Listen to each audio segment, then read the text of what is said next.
Hello and welcome back to the road to Rosslyn Park. I'm Russ McCluskey. He's Phil Greenaway, and this is the second pod we've recorded today, isn't it, Phil? Come on, we're at it. It's Tuesday night. It's 8 p.m.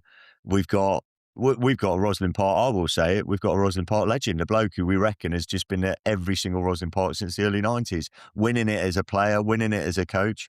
He's done it all, but he's been on an incredible journey. But Phil, you're looking good. Come on, have you had a cup of tea? I've got a cup of tea and a little bit of Tesco's dark chocolate so I can sit back and enjoy our guest's tales as he tells them. And we're incredibly lucky. What a day we've had. We've had Joe Lydon on this morning, which was absolutely sensational, and his clarity of thought on leadership and on how the game of sevens can evolve players, and that was fantastic. But I'm going to say it, I think we've got rugby royalty sitting alongside us now. I wish we were all sitting in a pub having a pint of Guinness together, but I'm sure we'll hopefully get that to do that at the end of Rosslyn Park. But I'll let you introduce him, Russ. I won't take your thunder. We have the director of rugby from Brighton College, Nick Buoy. How are you, mate? Very good. Yeah, thanks for having me on. Amazing time of year, obviously. The daffodils are out. It's light on the way to work, and the groundsmen are getting the lawnmowers out of the sheds, which is always a good sign. And obviously, the best time of year, being the seventh season, is really kicking off now. We've got 38 tournaments in 6 weeks at Brighton College. So we like to put B teams out and give our players opportunity as much as possible. Yeah, literally on the road now. I think we do something like 30 plus days in a row as a department, and it's just so exciting, and we're just as excited as we've always been. Nick, Brighton must be bathed in sunshine the last couple of days. Has there been anywhere better in the UK? I doubt it. I bet it's been unbelievable, hasn't it? I mean, people in Brighton, there's the Brighton smugness that is always there, and we're always very pleased with ourselves living down here in the sun. Always have the quote that it's the sunniest city in Britain every year. So it's been sunny the last couple of days, but in all honesty, it hasn't been like that since the new year, as we all know, but it's been pretty good this week. Nick, listen, loads of people will know exactly who you are, probably won't know your full history with Rosslyn Park Sevens. As Russ mentioned, going all the way back to 1990. I don't want to 94 season. I don't want to steal your thunder, but do you want to give us a summation of your journey through Rosslyn Park, and we'll come on to why we enjoy it and why it's such a great tournament stuff. But you've got real history with the tournament, right? Yeah, I have probably an unusual journey into rugby. I was a footballer and a cricketer. I was at a state school in North London, and then ended up going to Millfield for the sixth form for my football and my rugby, football and my cricket. Pre-season, I did house matches rugby, and the head of rugby grabbed me and said, "We want you for the first 15 next year." Football was supposed to be my route. I turned down signing professionally with Watford, and I was with them full time in the holidays. And I'd been brought up in a rugby family with my dad playing for Saracens and Bristol and so on. So I thought, you know what, I'm just going to go down to pre-season and see what happens. Went to pre-season for a week, just loved it. Ended up playing rugby for Millfield in the first team after about 3 weeks. Didn't even know the laws, didn't know what was going on. Managed to sneak in the team somehow. And then sure enough, 8 months later, I was playing at Rosslyn Park in the final. We played Ampleforth at Rosslyn Park in those days. It was actually a pretty cool game. And the Telegraph did a big piece on it because we'd won 8 times and they'd won 8 times, Ampleforth. And this was like the big decider. It went down to extra time, golden point. We were fortunate to fall on the right side of it. Dinos Alexopoulos, the Wasps hooker, ended up going the length. And I just chased him and cheered him all the way. And then we won it in 94, I think it was. So that was my first real taste of it. And then I was a gap student at Eton for a year. Then I went to Borough Road and carried on working at Eton as an external rugby coach and cricket. So I went back to Rosslyn Park, with those sort of teams. Then I went to Cambridge University after Borough Road and worked at the Lees in Cambridge. Again, helped with the first 15 there. With Lee Mott Copley, who's now at Stowe. Again, visiting Rosslyn Park once a year, the sevens. And then I ended up at Rickmansworth Grammar, just outside Watford. Amazing state school, amazing sports department. Absolutely loved it there. I was playing in the championship at the time, and the headmaster was very good to me and gave me time off when I needed it. I did play against a young Phil Greenaway in the centre at Exeter Chiefs. Yeah, and I do remember an awful Wednesday night, freezing cold because Saturday had been cancelled. I meant to drive down to Exeter. Sam Howard's at fly half, and they've already won the game, but he thought it was hilarious just to put up and unders on me. and watched Phil chase it, and he's actually smiling and laughing at the time. But anyway, going back to Rosslyn Park, Rickmansworth, we used to do practices for 3-year groups at the same time, just to get the numbers. We managed to take a boys team along to it, and it was an amazing experience for those boys, an opportunity for them to see such a big tournament. But we got a girls team together, and they were pretty talented. We didn't really know how it was going to pan out, and we won the 18s. We won the 18s girls, and after that, I think 3-4 years, they won it maybe 4 out of 5 years after that. Some you can look in the program and check the exact stats. And after that, then went to Oundle and took a team to the Vars there for 3 years, and then started at Brighton College in 2006. So 20 years ago. Didn't get through the group stages for about 3 or 4 years. It was a long-term plan, and then obviously get to last year, 20 years later, and we managed to get one over the line. And I mean, let's go.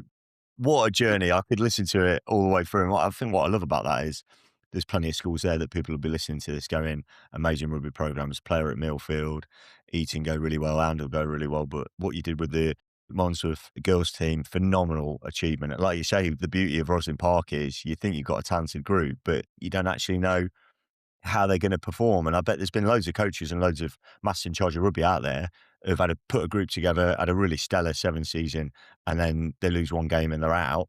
And then those that have got, no, they've got a couple of athletes and they're just going to give it their all, roll the dice and see how the chips lie. It's just incredible, isn't it, in that sense? Yeah, I think so. I think Rosslyn Park, there's just so many amazing stories, so many success stories, and it just looks incredibly different for a lot of schools. The sheer size of the tournament is just huge. 14,000 players in a week from all different, boys and girls, all different types of schools from all over the world. You've got America, Canada, Spain, Dubai, Wales, Scotland. Obviously, they all bring their best teams down, and all the best teams in England. And then to have all of that overlapping, you've got under 11s to under 18s, you've got sharing marquees on the side of the pitch, and all these different schools and all over the country.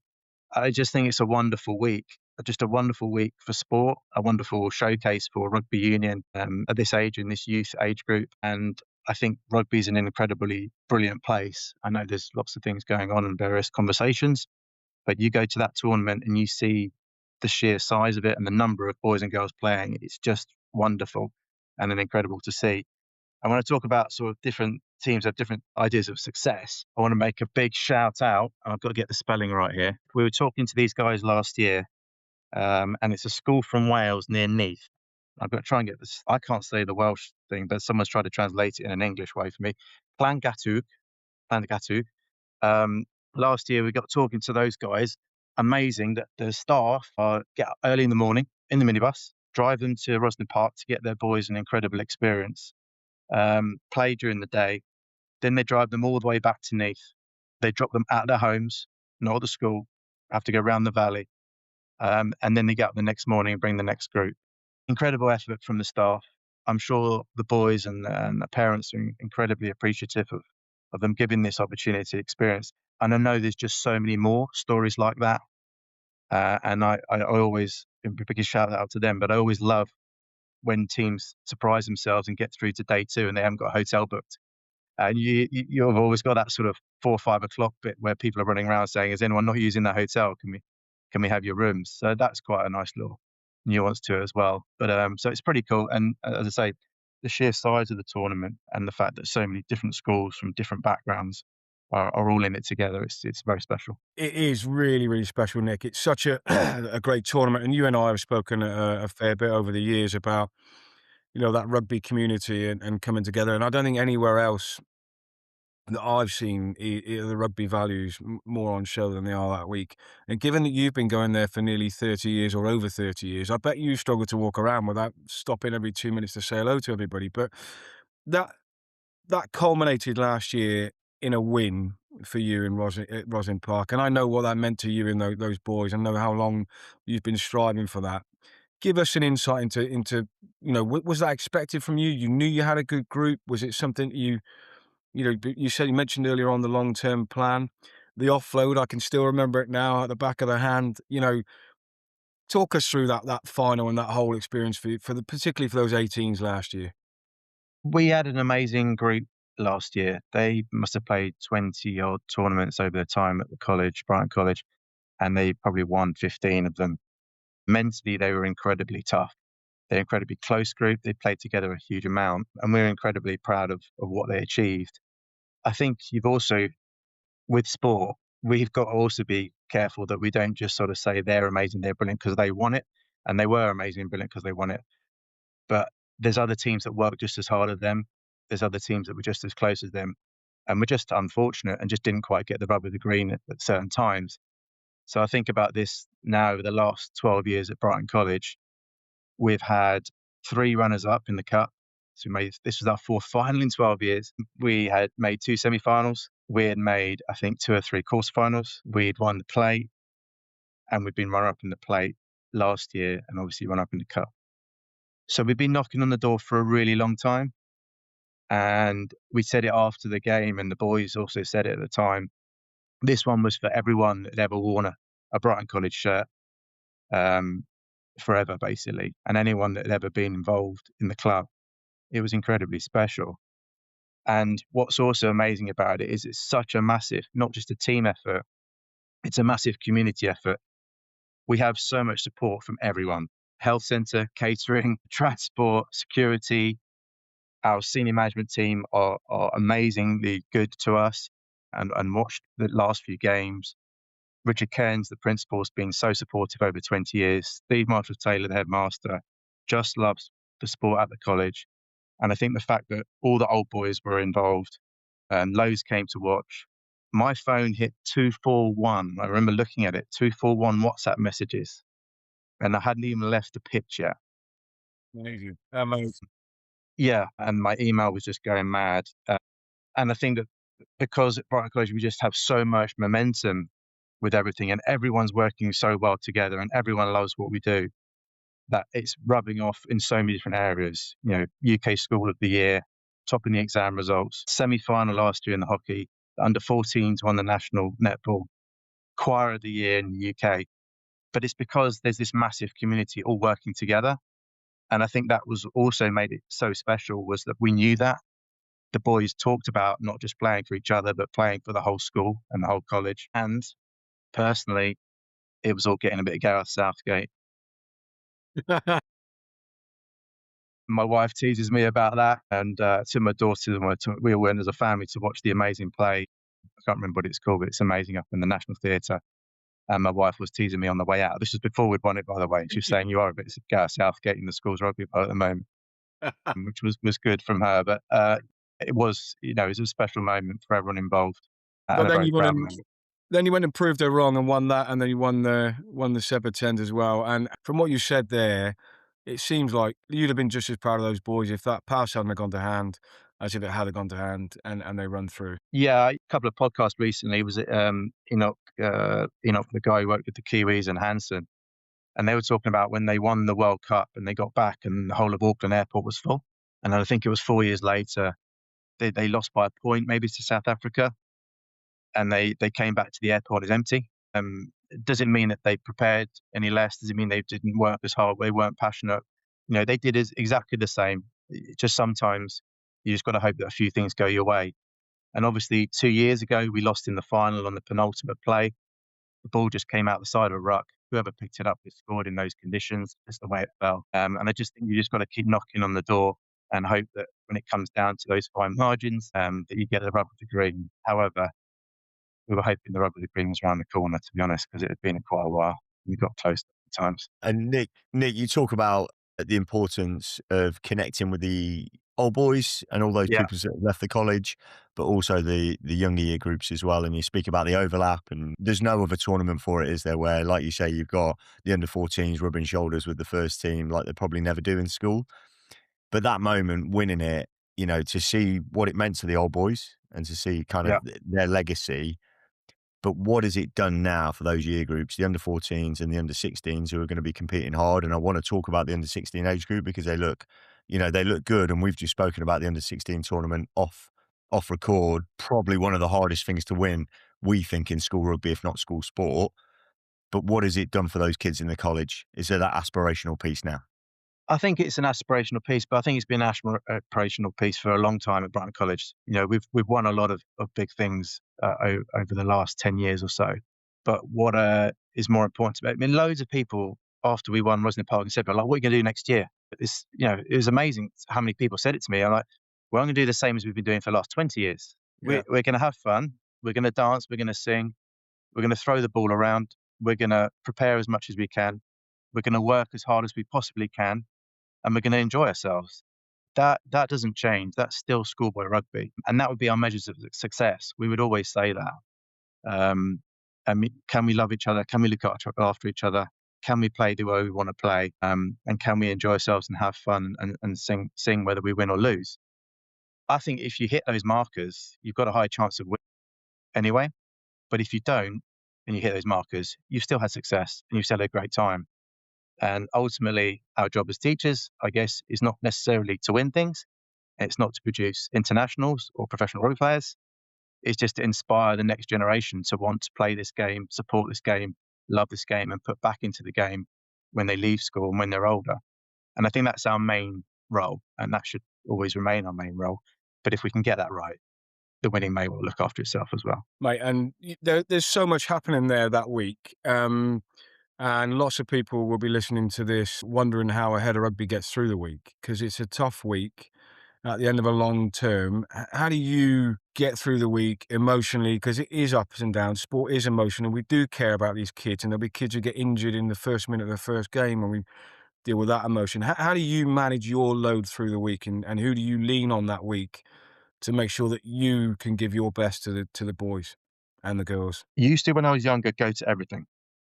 I would go to absolutely every tournament that I could go to, and I would be there and be around as much as I could. But I've actually realised the last 4 or 5 years, I'm pretty burnt out before I get there myself. And the last few years, I've consciously stepped back from quite a few things and stayed away. I don't go up on the Monday now, for example. I don't watch anything. I don't look at it. I just try and sit back and just, recharge my batteries, clear my head and so on. And then we drive up and back each day. So that's actually quite nice. Driving the minibus yourself, your brain's a little bit busy and got the radio on and you can talk to people. But I have to mention Adrian Ford. He's the only person I'm going to mention by name. I just consciously didn't want to mention teams and names, but because so many people have contributed. But he has been there for me and the team for a really long time. He's a really brilliant guy, and he epitomizes that ultimate schoolmaster, politics history teacher, boarding house master, has the ability to make people feel special regardless of what they're good at or what they're not good at. And that's an incredible talent. And he's been there with me now for a long time. We're incredibly lucky to have him. The boys were lucky to have him. They all love him. And you say someone to lean on, he's that perfect person to lean on. And there's lots of other brilliant staff. But as I say, I don't want to start mentioning because I don't want to miss anyone out. Yeah. But I'm sure they know who they are, and there's been lots over the years. So yeah, quite. But going back to that, the way we break the season down is we call it the 4 majors. So this is the only way we break it down. So that you got the gold from the tennis. We call the 4 majors St Joe's Festival, Surrey Sevens, which has just been rebranded as Richmond Sevens, Rosslyn Park, and Sedbergh. And our season revolves around peaking for those tournaments. We say Saturdays are for learning and tournaments are for winning. Only those 4. The rest of the tournaments are for learning and maximising development. And that's the way we work it. And actually, why Fordy's reminded me about that is that we've been together and won all 4 now. So that Sedbergh time was the first time we got the Grand Slam. And again, we've been working towards that for a really long time, and we're incredibly proud of that. And there's only other one school that's ever done the Grand Slam, and that's Millfield. So that's quite a nice little connection, being an old boy there. Big time, Nick. And I love that expression. And if we just talk about, I know it's the Road to Rosslyn Park, if we just talk about that Richmond Sevens as well, which I know lots of people listening to this won't enter it, and the one that's been rebranded from Surrey Sevens, we're going to be there. So that's a nice little segue in there. Phil and I are going to be there. We're really, really excited about that. Is that about as close to a Rosslyn Park warm-up as you can get? I know it's a one-dayer, but it's intense. There's some big dogs there. There's some unbelievable schools. The weather will probably be the same as it will be for Rosslyn Park. So it's a good test for the lads, isn't it? I think it's a huge test. You speak to heads of rugby who've been around for a while, and a lot of them will say it's the hardest one to win out of all of them. it's the most intense. The groups are all really high standard. And then I think it's got the most games of any time. I think it's got 8 games in a day. If you win your group, the knockout goes game on, game off, game on, game off, all the way to the final. And it's tough. It's really, really tough. And as I say, I think it's the toughest to win. Everyone's there, all the best from the Vars and the Cup. The only team probably you could say that are not there would be Sedbergh. But apart from that, the Ace College is all there. All the big guns are there. Lots of brilliant teams, and it's a proper tournament. But I do think through that tournament, in all honesty, you make a decision as well, because it's only a week until Rosslyn Park. You've got a squad of 13. You're going to get 8 games in a day. So we'll make a decision during that day as to how things are going, as to whether you're going to use it as you're sharpening things up for Rosslyn Park, or are you actually going to go for it and empty the tank and see if you can win one of the biggest tournaments in the country. And I think that a lot of teams will treat it that way. But if you start getting momentum, it's definitely worth winning. And it's pretty special if you do. You've got me fizzing for it already. We can't wait. We were excited. And now hearing you speak like that, it's unbelievable. It really is. Talking about the Ace colleges there, my story from the Surrey Sevens as it was, we had a Kings team and we were going all right, actually, not too bad during the day. And then we bumped into one of those Ace colleges and they had 3 Fijian lads and a very famous Fijian dad on the touchline. And I thought, we're in for it now. This is going to be quite a tasty 14 minutes. And it was mega test though, and a mega story for the boys. You know, they'll always have that story. So, yeah. So, yeah, I agree. And that's the beauty, I think, of Rosslyn Park, is that because you'll play loads of different teams from different backgrounds and different styles. Unfortunately, there's too many schoolboy times I feel that there's a certain type of demographic in each tournament, whereas actually having the opportunity to play against different teams with different styles and different power games and different skill games and so on is really useful and really important for our players, so they can learn to adapt and adjust and develop different skills. So I think that's really cool about Rosslyn Park. And it's a shame there's not more overlap with a lot of those teams. But Richmond is one of those tournaments that you can do that. I think I went and watched the Caldecott 10s last year at Caldecott School, and there was a French side there from Bayonne. A good friend of all of ours, Stuart Lockwood, brought his son's team over. And they do add a different flair, don't they? Adds a different sense of the occasion. People speaking a different language is suddenly put off by that, and it's a different opportunity to learn. You've mentioned learning a lot in terms of your journey and opportunities to learn. Saturdays are opportunities to learn. What have you learned about winning Rosslyn Park? Because, you know, we all strive to win. It's not the most important thing, but we all want to do well. We want to put our best foot forward. No one's overly disappointed. We can rationalise things if we don't win around it. But what did it really take for you? What does a great sevens side look like to put you in the chair to be able to go on and win? What are the key things that you're looking for? Athleticism, skill set, all those bits and pieces. How do you build that squad together? Or are you looking at your players going, we're going to play a certain brand of sevens this year because this is who we've got? What's interesting is that most of the big tournaments, schoolboy tournaments, are 2-day tournaments. And it's a long time. It's 2 days. And you can't go at it full, for 2 days. It doesn't work like that. You can't put your best team out 8 times in 2 days. So you've got to work out how you can conserve energy, but use enough energy to get through these games and these rounds. And I've learned that definitely over the years. I thought I was getting close 15 years ago. I wasn't anywhere near it. Brighton College, we weren't anywhere near it because we were just playing our best team and then hitting a wall. And you think, oh, we were so close. I don't think we were actually in hindsight. And that's part of the skill, is having a squad where you can rotate people, you can use your energy accordingly, you can save energy for when you need it. Just beating teams by enough is also a skill and very difficult to do. And I know that some teams will just go too early with it all and run out of steam and, as I say, hit a wall. So that's one big thing I would say. The second thing, more specifically for Rosslyn Park for me, is the size of the pitches and the surface. You've got to be conscious of what pitches you're playing on, because that can change selection, style of play, everything. The quality of the referee can also change how you're going to play the game and what tactics you're going to use. And I think they're all massively important. And over time, you can learn how to play those in your favour, and helps you a lot. As soon as the draw comes through, to be honest, I look at the pitches that we're on, not who we're playing against, because that actually determines a huge amount. If you're out at Merton on 5 and 6, they're tiny. No, 4 and 5. If you're out on Asda on those 1, 2, 3 down there, they're tiny. And obviously RE3, 4 and 5 are tiny, but 6 and 7 get bigger. That's how geeky I am. I know the size of all the pitches there. So, but that's really important. And that changes a lot of what you do. And when you're selecting, I think, your squad, you need to take that into consideration. We will train on tiny pitches, medium pitches, and big pitches. We'll even go to local parks and train in local parks consciously, because Wimbledon Common is a park. And if the tournament is in a park, why not go and train in the park with an awful surface, mud, sweat, blood and tears? Because if that's where you're going, then why wouldn't you make it specific to what you're actually doing? So we do that a lot as well. That's made a big difference. So there would be my sort of ideas that we picked up over time. I don't know how that works with you guys.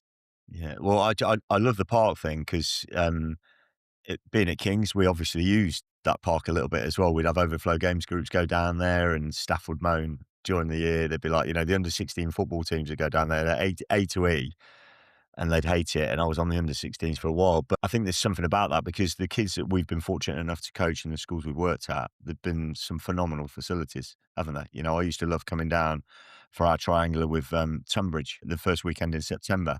And I remember the first time coming onto your first team pitch at Brighton. It's mega. It's amazing, isn't it? It's a bit of an amphitheatre. But you're right. It's like, go and take yourself out to MC. What is that like? It's common ground. So, and not necessarily having all the glitz and glamour. Yeah, we're incredibly spoiled. Our facilities are amazing, absolutely beautiful and special. But there's no point in training on a snooker table and then getting to the biggest tournament of the year and being in a park and it's a tiny pitch and so on. So it just makes sense to train in that environment and to push yourself in that environment. But I think it's also good for boys and girls development anyway. You have to find different ways of winning games. You have to adapt. You have to, life's not played on these amazing pitches all the time. And we'll take down a rubbish ball that's 15 years old. We'll take a bit of air out of it. We'll referee them off the park in a park. Now deal with it. Now solve the problem. Come up with a solution. And that's what we do. And I think that, that works. I want to make a shout out, as I said sort of beforehand, to the referees. How they get that number of referees out is beyond belief. Absolutely incredible. And I know that the London Society head that up. They do an incredible job. I was very fortunate to speak at their conference 2 years ago in the summer. I stood at the front and I could just see a sea of chinos and polo shirts. But they're amazing people, just so good. And we actually realized that they're probably the best referee society in the world, because they're the biggest, they have the most referees, and I think they've had more referees than any other society that's refereed in the World Cup. That's how special they are as an institution and an organisation. And I think for participation, numbers and performance, they're as good as it gets. And I think we've got to have a massive hats off to them and what they do throughout that week, and the volunteers that travel a huge amount of distance to get there and referee. And they organise it all. They provide the referees for all the final stages. Just incredible. That it wouldn't happen without them. As simple as that. Yeah, I was lucky enough to be there on the Thursday night last year when the referees were all having a beer, and they love it. They love that week. They absolutely love it. And like you said, referees will make mistakes in games, but not as many as the players. But they turn up year after year. They give it their all. And I think that sort of encapsulates the whole community bit around Rosslyn Park. It's just a phenomenal week for all those reasons. You've got parents, students, loads of people in the industry who really care about it. Lots of people who've left the industry and keep coming back, to watch it, because it's such a great week. It's such a magical week. And there's always, like you said, that story here and there. It's funny you mentioned, the A6 and the M552nd pitch, because it's all going to be live streamed this year, which I think is fantastic, because often RE1 and RE2 are where everything's happening, but actually the real stories are often out on those outer edge pitches where, not every team gets to play on RE1 and RE2. So for us to be able to live stream and get everything out there to everybody back in schools who haven't been able to travel, to parents who might be living abroad in Dubai College who are coming over, or just Dubai, or those schools, we're really excited by that. How do you think that's going to be received by the pupils? Is that an added stressor to them, Nick, or do you think it's something that they'll cope with and be excited about? I don't think it's an added stressor. They love it. They absolutely love it. I mean, you know what they're like. They're all talking about it on the bus on the way down. Make sure you get my name right. make sure you get my shirt number right. I've got to make sure I flare here and show this and all that. But I think that would be pretty amazing. And for those parents that can't get there, a lot of parents will be working. It's in the week. A majority of the parents will be working. There'll be teachers probably that have worked hard with the boys and the girls that can't get there because they've got to stay at school and cover someone else.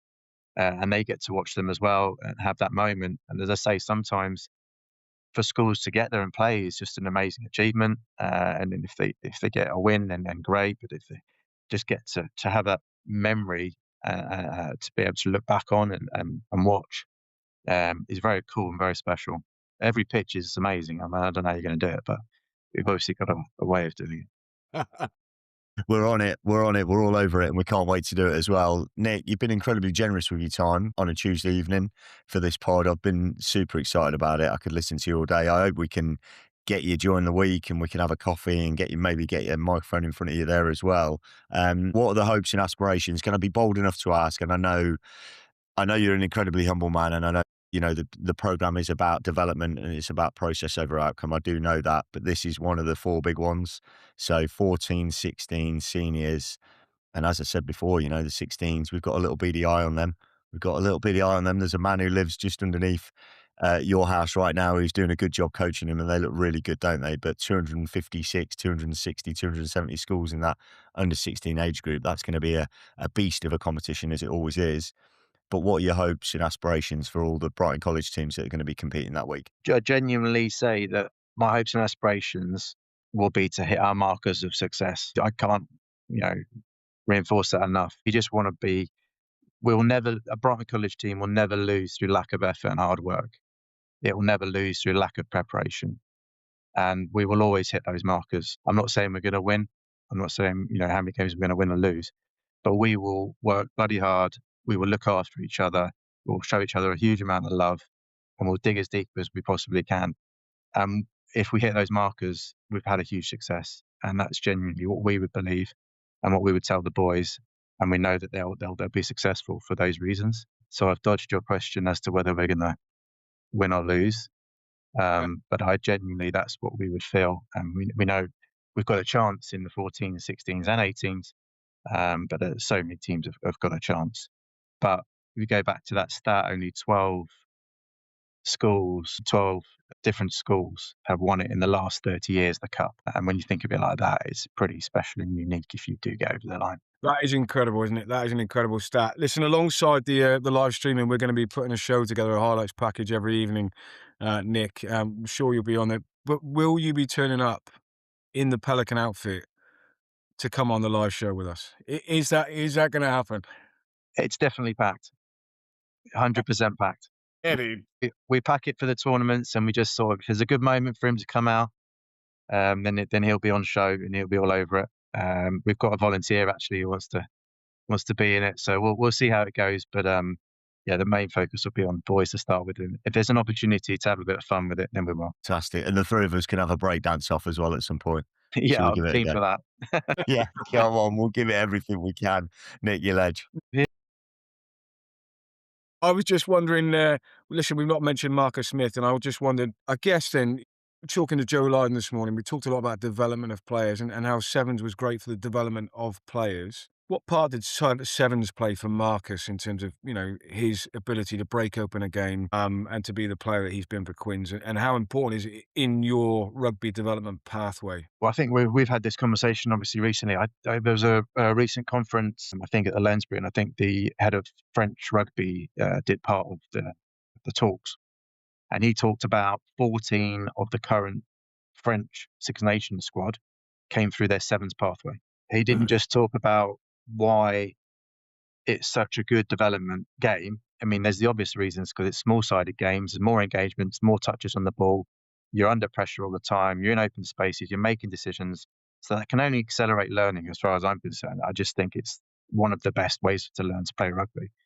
But he also said, on top of all of that, their mindset and the way they play the game when they come into the 15s, and as you can see, this French team at the moment, the Six Nations, that is also an extra added bonus. That's the way they approach the game. And I think if you think about Marcus Smith as well, he played tons of sevens with us because we played tons of sevens. it only made him even more creative, even more fun, even more exciting to watch, and gave him the ability to play off the cuff and play what you see. 15s is getting very structured, is very structured, and there's a lot of playing by numbers. It's more than it used to be, but ultimately, you've got to make decisions on what's happening in front of you, make very quick decisions, and then make that decision the right decision. And I think with someone like Marcus, that really worked for him really, really well. And I think you can see that in him. And he loves the open play stuff. He loves the spontaneous stuff. And I think if you look at all the countries in the world that are brilliant at rugby at the moment, they've all got amazing sevens programs. And there's a definite correlation.